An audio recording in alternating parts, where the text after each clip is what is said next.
Good evening to life groups and anyone else who's listening in to this brief study, thinking about sermon from Sunday, which was Revelation chapter 21 and the beginning of 22, talking about the renewed heaven and earth, the renewed cosmos. So I'm going to briefly recap the sermon, hopefully remind you of some things. I am going to just mention a few additional concepts that I think are really important, and then two questions for you to pause and consider in groups. Obviously, you can do this as an individual, but works better in a group. So I began on Sunday talking about this as the climax of the book of Revelation. It's important we get to it in context. And what's happening is we begin to see the destiny of God's people as everything is made right. And we already know that they've been resurrected. And I talked about the importance of knowing where we're going and being clear on what we sometimes call eschatology, the end things. Where is God leading all of this? Where is the Christian life leading? And I talked about as well, the importance of anticipation. If we don't really know where we're going, it's hard to have hope that motivates and drives us to get there. I also mentioned how many of us will think a lot about heaven, but won't necessarily think about the new heavens and the new earth. And actually, the new heavens and the new earth is the ultimate destiny. It's the joining of heaven and earth. It is really the answer to the whole biblical narrative. And a little bit clumsily, I said, actually, heaven is amazing to be in God's presence, but it's the stopover before God writes everything. And if you want to know more about that, you need to listen back to the sermon or perhaps the Q&A that we did afterwards. But the end goal of it all is this reunification. And I talked about a friend going on a holiday who was maybe really obsessed with the beautiful hotel they were going to, rather than realizing that the south of France was actually amazing in itself. And that was why they were going. So we then read through the first few verses, and we looked at how heaven and earth doesn't mean heaven like where God is on earth. It means a new everything. So a new skies and earth, a new everything that you can see will be renewed and remade by God. How there was be no more chaos, and John uses sea as a symbol for this. But then the main event happens and God comes to earth. And I traced through how God's presence is such an important theme in the Bible. In Eden, in the garden in Eden, humanity is with God, and that is the good state. That is the right thing. But because of sin, we cannot continue to be with God, and talked about, for example, the tabernacle and law system that allowed God to dwell with his people. That becomes the temple in Jerusalem under David and Solomon, and how Jesus comes as a fulfillment of the presence of God, tabernacling, as John in his gospel says, tabernacling with us, and how at Jesus's death, the temple curtain of the Holy Holies, God's presence, tore so that by his Spirit, God's church, God's people could now know his presence in part. But here at the end, we see the fullness of God's presence, the answer to this problem of how a holy God can dwell with people, because we will be made right by the blood of the Lamb. I talked about how John really struggles to describe it, often using symbols, and here using negative terms about how there's no more tears and there's no more death. And yeah, we thought a little bit about what that might be like. I was suggesting that those moments of absolute joy and beauty and goodness in this life may be a glimpse of what it would be like in the next, that this world holds a former glory that will be restored. And so there are moments in this life where we may get a sense of what the new world will be like, but it will be a world, not a floating around kind of thing. Then we moved on to the description from verse 9 to 19, which really is about this temple. And again, I was saying this is very much symbolic language, like all of Revelation. I don't think necessarily John is saying that somehow the new earth will be filled with a temple. It will be filled with God's presence, which was the point of the temple. And we see the metaphor of the bride coming, the bride and groom, God, Christ and his church. But we also see the bigger metaphor of the holy temple city coming to earth with high walls, speaking of safety, of gates that speak of the gospel invitation now. The full covenant through the 12 tribes and the 12 disciples, covering the whole size of the known world in John's time, shapes like the Holy of Holies, reaching to the heavens, better than Babel, that tower that is in the Bible that we remember, Babylon and Rome. God's presence is everywhere. And then in the final section of verses of chapter 21, going into chapter 22, talked again, there's no temple. So if you might think, well, is there a temple? Is it going to look like a temple? What actually says there's no temple, because God's presence is everywhere. The nations and kings of the earth are invited through the Great Commission into this vision. There's no threat there, as John symbolizes no night. And then we begin to see in chapter 22 the garden imagery, a well-watered garden city with a tree of life either side of the river. God is with his people like he was in Eden, and they are reigning. And I finished very briefly touching on how we need to thirst for this vision, how we already are thirsting for justice, for wrongs to be sorted, for pain to go. And we are to thirst in this vision that Jesus will fulfill that. But it doesn't have to be passive. We can cooperate with him and begin to see his kingdom come. How this vision, like the Nike swoosh, which goes down before it goes up, is a sign of the Christian life, that this amazing glory is to come. But we need to know that there will be struggles in the meantime, and that we are to really heed the warning that the seductive beast, the prostitute, the city of Babylon, could draw us in, and we need to hold fast and ask God to help us hold fast to the way of Jesus. So that's really a very brief summary, but you would need to go back and listen if you didn't hear it in order to understand what I'm talking about. First thing I wanted to mention additionally is just how important it is to read this chapter in context. This is the climax of the book of Revelation, and it's so easy to just jump to it as if it is a map of what's going to happen. But actually, all of these signs and symbols have been building. And if we're to understand it, we need to read it in context. And one of the things is to realize the last few chapters have been talking about a hideous bride, a prostitute, talking about the powers of Rome and the city of the Roman Empire and the city of Rome and the beast. And it's contrasting that horrible bride to the beautiful bride of Christ, God's church. And it's really asking us to consider these, to know that there's a choice to be made in life in how we see ourselves and who we'll follow. And there's this horrible city of Babylon that is going to be destroyed. And there's the city of God, the temple city of God's presence in the renewed cosmos. Again, choose which city will you live in and will you follow? It's a powerful kind of rhetorical device used there. The next thing I wanted to just mention is what I went into quite a lot in the sermon, and we talked a lot about in the Q&R. So you may want to listen to that session. I will also put that on YouTube under the Revelation Go Deeper playlist.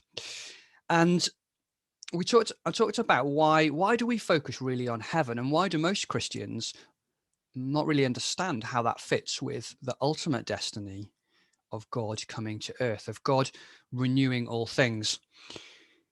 And I think a few reasons why this has happened. Firstly, the early church creeds that summarize the belief of the early church, and there are many of them, all talk about the resurrection of the dead. They don't talk about going to heaven as the final thing. They talk about the resurrection of the dead. And so actually, somewhere along the line, thought has deviated from that. Now, it may be that the slightly later early church were very influenced by Platonic thought. And Plato had a concept of the soul, which was quite different to the Hebrew concept of the soul. So the Hebrews, the biblical thought was that a soul is a person, kind of everything, their life, their body and their mind. Sometimes it would use the word spirit to talk about God breathing his life into us. God gives us his spirit in that sense. But this Greek idea of soul, this bit inside you, which is the real you, and would one day sort of float up to heaven and that'll be the end. That's really comes from Greek thought. And so maybe there have been times in church history where that's clouded things. I would say we need to think about the resurrection, which is the big part of the Christian gospel. Jesus was resurrected so we can be resurrected. And there's an important difference. I think also in the last couple of hundred years, important missionary movements like Methodism and George Whitefield and others have sought to simplify the gospel for illiterate Christians, for everyone, so that everyone can understand. And that is a wonderful desire. And it's a bit like Alpha, where Alpha really simplifies things so that we can, everyone can understand it. But it does have a slight problem. It's sometimes if we simplify things, we can end up with misunderstanding. And it's a little bit more complicated, isn't it, to think that God will keep us safe with him in heaven when we die in order for him to then come back and renew the world. That's a bit more complicated, and that kind of got missed out from many people's thinking. I think also in the last 60 years in the West, we've got this idea of retirement where you work hard all your life. And if you're in a good job, you may have a pension and then you can retire. And people often think of kind of their life leading towards this lovely retirement. And so heaven becomes like this place of retirement. But actually, the new heavens and the new earth will be a place where we will be, and probably in a way that God designed us, work with him and have real meaningful actions. So it's quite a different thing. And the other thing I think that's contributed to this confusion is just this postmodern, when I say postmodern, I just mean the culture we're in now, our view of identity. See, we have come to really not trust physical things and not really like the body. And we want to think about the real me is on the inside. I don't know if you ever noticed that in Disney films. In the last 20 years, nearly every Disney film talks about finding your real self, your true identity. And of course, that also fits in with agendas to do with gender identity and sexuality and those sort of things.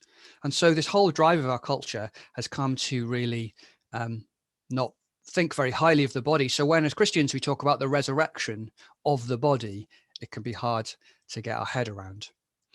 Hannah Clark in our Q&R time recommended a book called Body by Paula Gooder, which really explores the Christian New Testament idea of the Christian body. I haven't read that, but Hannah highly recommended it. I trust her, so feel free to read that if you would like to. Another key book that's not too difficult to get our head around Christian hope is called Surprised by Hope by Tom Wright. I have read that one and would recommend that to you if you want to think more about this. If this whole question of where we're going has thrown you, you think, oh, I don't know what I think now. Well, that could be one place to go and look. So let's think then about what you could be discussing in groups as we focus on the resurrection of the dead and God coming to earth on that amazing future that's sketched out for us in Revelation 21 and 22. My question for you to discuss in perhaps groups of 3 or 4 is, what does it matter? Does it matter, and what implications are there?